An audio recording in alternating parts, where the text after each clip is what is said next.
आज कलश यात्रा के समय मुझे बहुत बार कहा गया था कि बग्गी पीछे चल रही है, बग्गी में बैठ लो, बग्गी में बैठ जाओ।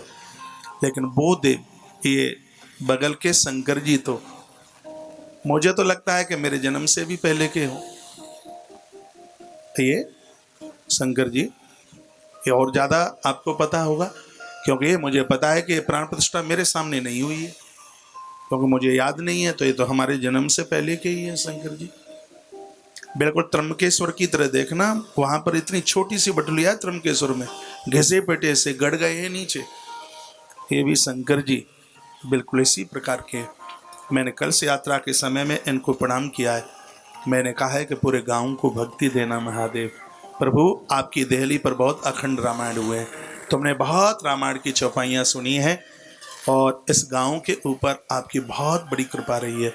और मैं निवेदन करूंगा, आप साथ तो कहें, और आप देवी देवताओं के साथ जुड़े हैं तो इस गांव के ऊपर भगवान महादेव की बहुत बड़ी कृपा रही है। हनुमान जी महाराज की तो कृपा रही है, भगवान महादेव की बहुत बड़ी कृपा रही।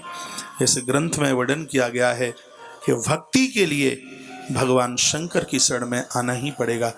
और ये मैं फिर कहूँगा, मैं उपदेशक बन करके नहीं, मैं संदेश वाहक बन करके मैं कहूँगा, 8 ही दिन में अपने जीवन का परिवर्तन देखिए, मन की शांति देखिए, जीवन के कलह समाप्त हो जाएंगे।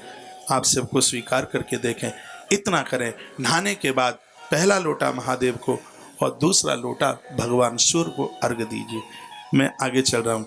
वर्णन किया कि तरुणी प्रभुतांगे हैं, कुछ कलयुग के दोषों का वर्णन किया गया जहाँ भक्ति मुरझा गई थी। कारण क्या था? वर्णन किया है कि कलयुग में सत्यम नास्ति तपा शौचम दया दानम न विद्यते उदरम मृणो जीवा बरा काकूट भाषिणा। भगवान व्यास ने लिखा है कि कलयुग की यह स्थिति है। कलयुग में क्या? नास्ति तपः सत्यम। कलयुग में लोग सत्य को बिल्कुल छोड़ देंगे। तपः, वो इंद्रियों को कष्ट नहीं दे पाएंगे, भूखे नहीं रह पाएंगे। मैं निवेदन करना चाहूँगा, उपवास के द्वारा व्यक्ति को भगवान की सानिध्यता मिल जाती है। उपवास का बहुत बड़ा महत्व है। उपवास के द्वारा भोग ऐसे जल के राख हो जाते हैं जैसे माचिस की तीली के ऊपर कपूर जल करके राख हो जाता है। जानते हैं कि सतयुग में प्राण हड्डियों में होते थे। बहुत ध्यान से सुनिएगा, चमड़ा नोच लो बिल्कुल, लेकिन जब तक हड्डियां हैं तब तक व्यक्ति सतयुग में मरता नहीं था। त्रेता में लोगों के प्राण मांस में रहते, द्वापर में चमड़ी में रहते हैं, लेकिन कलयुग में तो प्राण अन्न में रहते हैं। और कलयुग में भी 8 दिन में, 15 दिन में कोई 1 दिन के लिए अन्न छोड़ देता है। 1 दिन के लिए वो अन्न छोड़ देता है, 3 महीने तक कोई पाप उसके हृदय में प्रवेश नहीं कर सकता। नारद पुराण में उपवास करने की इतनी बड़ी महिमा का वर्णन किया है। हम और आप सब वैष्णव जन हैं, हर घर में 11 का व्रत होना चाहिए।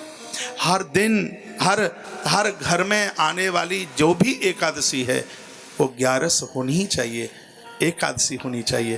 5 ज्ञानेंद्रिय, 5 कर्मेंद्रिय, 10 और मन को एकाग्रचित करने वाली जो 11 है एकादशी है। एकादशी करने वाले लोगों को मृत्यु के समय पर कष्ट नहीं होता।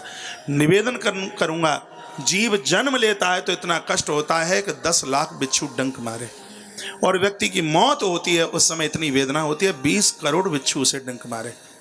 20 करोड़, ठीक से सुनिए, व्यक्ति को प्राण छोड़ने में इतना कष्ट होता है, 20 करोड़ बिच्छू एक साथ डंक मारे। और अपने क्षेत्र का एक ही बिच्छू डंक मार दे तो क्या स्थिति होती? उधर गड़ी टड़ावली और समोने की तरफ का बिच्छू, फिर तो काली मार की माटी का बिच्छू, और 20 करोड़ बिच्छू डंक मारे तो स्थिति क्या होगी? नारद पुराण के अंतर्गत वर्णन किया गया है, जो एकादशी का व्रत करते हैं, 11 का व्रत करते हैं, मृत्यु के समय पर पांव में कांटा लगे, मरते समय उनको इतनी भी तकलीफ नहीं होती। इसलिए कृपया 11 जरूर करें। नारद पुराण में वर्णन है कि 8 वर्ष से लेकर 85 वर्ष तक के लोगों को, चाहे वो स्त्री है, पुरुष, बच्चे हैं, बूढ़े हैं, कोई भी हैं, 8 साल से लेके 85 साल तक एकादशी के व्रत करने की एक महिमा का वर्णन किया गया, जिसमें जीव का अद्भुत रूप से उसका कल्याण है। देखो, ये पन्नों में ये कथाएं, सब कहानी मुझसे बढ़िया आप जानते हैं, सब जानते हैं। कथाओं को मैं 7 दिन में इसको संक्षिप्त रूप से इसको पूरा करूंगा, लेकिन इसके अंदर जो सार है इसमें लिखा है कि जो उपवास करेगा 3 महीने तक बीमार नहीं रहेगा। विज्ञान के विदेश के एक वैज्ञानिक ने, एक डॉक्टर ने अपना लेख छापा। उन्होंने कहा जो 1 वर्ष में 15 दिन जिसके पेट में अन्न न पहुंचे उसको कैंसर की बीमारी नहीं। उपवास करने का इतना बड़ा प्रभाव होता है। भजन में मन लगे और स्वास्थ्य बहुत ठीक रहे, बढ़िया रहे। 15 दिन में एक बार अन्न छोड़ने की कोशिश करो। दोनों हाथ जोड़ करके मैं कहूँगा, बिना स्नान किए आप कभी भोजन मत करना। नहा करके भोजन करना। स्नान करके जठर खुलता है। जैसे आप नहाएंगे, आप 8 बजे तक, 9, 10, 11, 12 बजे तक अखबार पढ़ते रहिए, बैठे रहिए, भूख नहीं लगती। और जैसे आप नहा के आते हैं तो पेट खाने को मांगता है। क्यों? स्नान के बाद जठर खुलता है, अग्नि खुलती है, अंदर अग्नि जलती है और उस समय भोजन किया जाता है तो वह भोजन पचता है। तो हमारे वैष्णवों के लिए जहाँ जिन सूत्रों का वर्णन किया है उसमें यह भी तो कहा गया कि सहस्रम स्नान माचरित, 1000 काम करने से पहले स्नान करें। स्नान के तत्पश्चात देवों को संक्षिप्त पूजा करके और उसके बाद आप प्रसाद लीजिए, उसके बाद आप भोजन लीजिए। जीवन निहाल हो जाएगा, जीवन कृतकृत हो जाएगा। लेकिन कलकाल में इन सब चीज़ों का अभाव हुआ। भगवान वेद व्यास ऐसा लिखते हैं, कलयुग का एक बहुत बड़ा दोष रहा जिससे भक्ति बूढ़ी हो रही थी। क्या तरुणी प्रभुता गे है, स्वयं नारद जी बता रहे हैं। मैंने सब जगह देखा, तरुणी प्रभुता गे है, श्याल को बुद्धिदायक, कन्याया विक्रयो लोभा, दंपति नाम च कलकनम। बहुत ध्यान से सुनिए, तरुणी प्रभुता गे है। कलयुग में घर की मालकिन स्त्री होगी, पत्नी होगी। माता पिता की तब तक ही बच्चे के ऊपर चलेगी जब तक बेटे का विवाह न हुआ होगा। गोस्वामी जी ने तो लिखा था, ससुरारी प्यारी लगी जबते, रिपरूप कुटुंब भय तबते, नहीं माँ नहीं माँ तो पिता तबलों, अवला मुख दीख नहीं जबलों। माता पिता तब तक बड़े अच्छे लगे, कब तक? जब तक गृहिणी, जब तक घरवाली का मुख न दिखा। मैं बहुत आग्रह पूर्वक सबको कहना चाहूँगा, पिता आकाश से भी ऊपर होता है, माँ धरती से भी भारी होती है। सबके ऋण से उन्नत हो सकते हैं, माता पिता के ऋण से कोई उन्नत नहीं हो सकता। और बड़भागी हैं वह लोग जिनके संग माता पिता नहीं, जो माता पिता के संग रहते हैं, वो बड़े भाग्यशाली हैं, वो बड़े बड़भागी हैं। कलकाल में तो स्त्रियों की चलेगी, मर्दों की चलेगी नहीं।